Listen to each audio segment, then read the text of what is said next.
Aqui, neste grid de largada, começaria a se consagrar o mais esperado, anunciado e previsível campeão da história da Fórmula 1. Mas, como tudo na carreira de Ayrton Senna, o primeiro título só viria depois de muita luta. Por muito pouco, Senna sequer faria a primeira curva do Grande Prêmio do Japão de 88. Vamos à largada, vamos nessa, verde. Ficou Senna. O nervosismo e um pequeno problema na embreagem quase deixam Ayrton parado na largada. Mas a chuva, velha parceira, permitiu que Ayrton recuperasse terreno, ultrapassasse Prost e conquistasse o primeiro título mundial. O Brasil inteiro aguarda. Ayrton Senna ergue o punho, vibra, é a vitória. Ayrton Senna do Brasil! Campeão mundial de 1988! Ayrton Senna do Brasil! Era só o começo das grandes conquistas. Muitas vitórias fantásticas ainda viriam pela frente. A gente tem que ver para crer.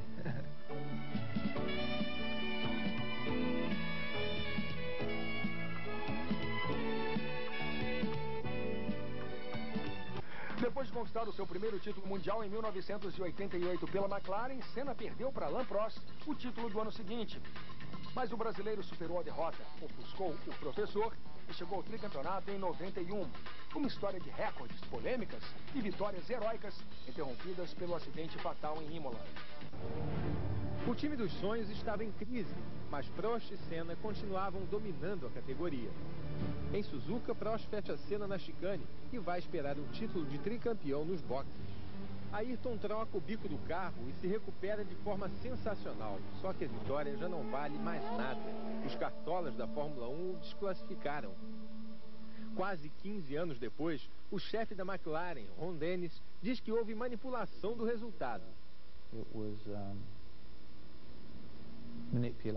A partir de uma pressão exercida por Alain Prost sobre o presidente da Federação Internacional de Automobilismo, Jean-Marie Balestre, Senna perdeu a corrida e o título no tapetão. Ron Dennis fica emocionado ao lembrar que Senna quase tomou uma decisão radical. Foi muito difícil convencer Ayrton a não parar de correr. Em 90, Senna e Prost, dessa vez em equipes diferentes, disputaram mais um título. Em Suzuka, agora, quem não precisava vencer era Senna. O troco que garantiu o bicampeonato de Ayrton foi dado a mais de 250 por hora, na primeira curva da corrida do Japão. Vai por dentro, aí a batida dos dois, e aí se seguir a prova é final de campeonato. Senna e Prost, Senna das costas para Prost. Ela é uma revanche de 89, de certa forma. Quando eu lutei com tanta garra em 89, acabei perdendo um título de uma maneira muito triste. O adversário na luta pelo tri em 91 foi o inglês Nigel Mansell, com um carro que já anunciava os tempos de supremacia da Williams. E a decisão mais uma vez aconteceu em Suzuka. E o Mansell no curvão, passou reto Mansell! Passou reto Mansell! Acaba o campeonato mundial porque aí ele não consegue mais voltar!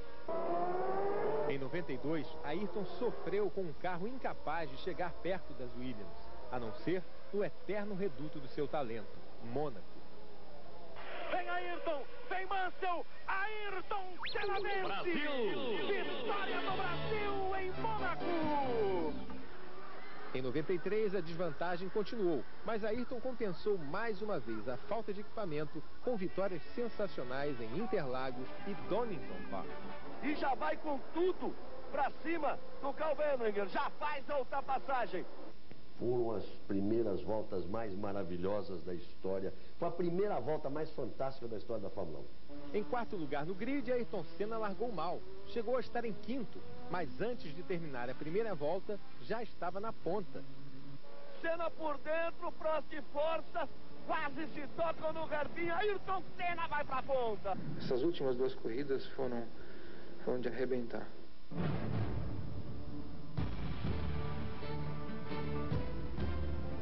Depois do período glorioso na McLaren, Ayrton Senna se transferiu para Williams em 94.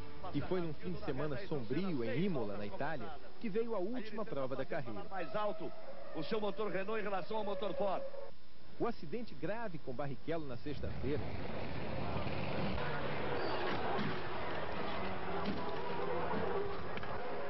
morte do austríaco Roland Ratzenberger no sábado. Este é o circuito de Imola, onde no dia 1º de maio de 1994, a carreira de Ayrton Senna terminou de forma trágica. Aqui, na curva Tamburello, que depois do acidente teve seu traçado redesenhado. Até hoje, nesse ponto do circuito, os torcedores prestam homenagens a Ayrton Senna. Uma prova de que, naquele momento, o Brasil perdia um dos seus grandes heróis. E a Fórmula 1, um dos maiores pilotos de todos os tempos.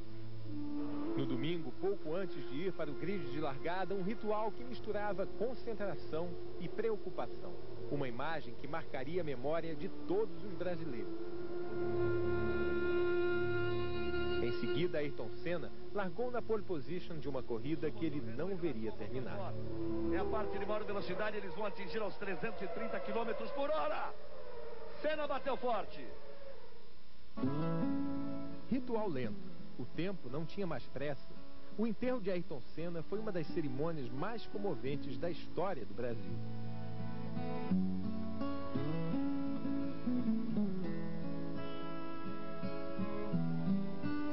Se na época em que ainda corria já se imaginava que Ayrton Senna fosse fazer parte da história da Fórmula 1, hoje, passados 10 anos da sua morte, isso é uma certeza e ele tem lugar de destaque. Nós estamos em Donington Park, na Inglaterra, berço do automobilismo mundial. Aqui foi erguido um monumento em homenagem a 2 mitos do esporte. O argentino Juan Manuel Fangio, 5 títulos, e Ayrton Senna, 3 títulos mundiais. São 2 sul-americanos reverenciados pelos ingleses e empatados num pódio imaginário da história da Fórmula 1.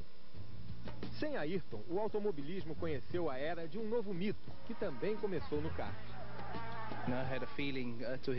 Eu aprendi a admirar o Ayrton Senna desde a época do kart, quando eu vi as coisas quase impossíveis que ele fazia. Era um estilo impressionante. O alemão Michael Schumacher rapidamente ganhou fama como uma espécie de herdeiro do talento de Senna. Na Fórmula 1, foi 2 vezes campeão pela Benetton e 4 vezes pela Ferrari. É o único piloto com 6 títulos mundiais. Ele e Senna se enfrentaram por apenas 1 ano e meio, mas a pergunta continua no ar. Quem foi o melhor entre os dois? Para Bernie Eccleston, chefão da Fórmula 1, Senna era mais talentoso. Numa disputa entre os 2 pilotos, eu apostaria o meu dinheiro no Ayrton Senna. Eccleston surpreende? Mesmo que o Schumacher fosse melhor, eu torceria pelo Ayrton. Even if Michael was better, I would still support Ayrton.